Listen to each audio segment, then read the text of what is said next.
జై శ్రీరామ్. ఇవాళ నిన్న జరిగిన కామారెడ్డిలో మా ఎమ్మెల్యే వెంకటరమణారెడ్డి కార్యాలయంపై దాడిని నిరసిస్తూ మరి అలా కామారెడ్డి బయలుదేరబోతున్న మా రాష్ట్ర అధ్యక్షుడు ఎన్ రామచంద్రరావు గారిని అక్రమంగా అరెస్ట్ చేసిన ఈ కాంగ్రెస్ ప్రభుత్వం ఇలా ప్రజాస్వామ్యాన్ని కూని చేసే విధంగా వీళ్ళు అధికార దుర్వినియోగానికి పాల్పడుతున్నారని ఈ సందర్భంగా తెలియజేస్తున్నారు. ఇవాళ మీ అరెస్టులతోటి మాకయ్యే నష్టమేం లేదు. ఇవాళ ప్రజలల్లా ఇవాళ మీ దాడులని దౌర్జన్యాలని ప్రజలందరూ కూడా గమనిస్తున్నారు. రేవంత్ రెడ్డి సర్కార్ మరి ఇవాళ దీనికి అన్నిటికి కూడా నువ్వే బాధ్యత వహించాల్సి వస్తుందని నేను ఈ సందర్భంగా తెలియజేస్తున్నా. మీరు అరెస్ట్ చేస్తే మీకున్న జైళ్ళు సరిపోవు, మాకంత పెద్ద కార్యకర్తల బలం ఉంది.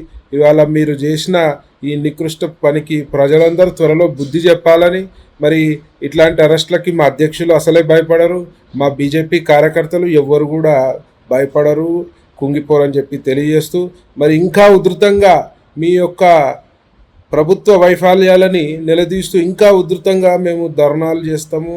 మీ యొక్క వక్రబుద్ధిని ప్రజలకు చూపించే విధంగా మేము మా కార్యాచరణ రూపొందిస్తామని చెప్పి తెలియజేస్తూ, ఇట్లాంటి నీచపు ఆలోచనలు చేస్తే మాత్రము మీ గుంత మీరు దోవుకున్నట్టే అని చెప్పి ఈ సందర్భంగా తెలియజేస్తూ, ఇట్లాంటి అరెస్టులు మాకు ఇంకా గట్టిగా మనోధైర్యాన్ని ఇస్తాయని, మీలాంటి చెత్త పాలనని ప్రజలు త్వరలో చీత్కరిస్తారని చెప్పి ఈ సందర్భంగా తెలియజేస్తూ జై శ్రీరామ్.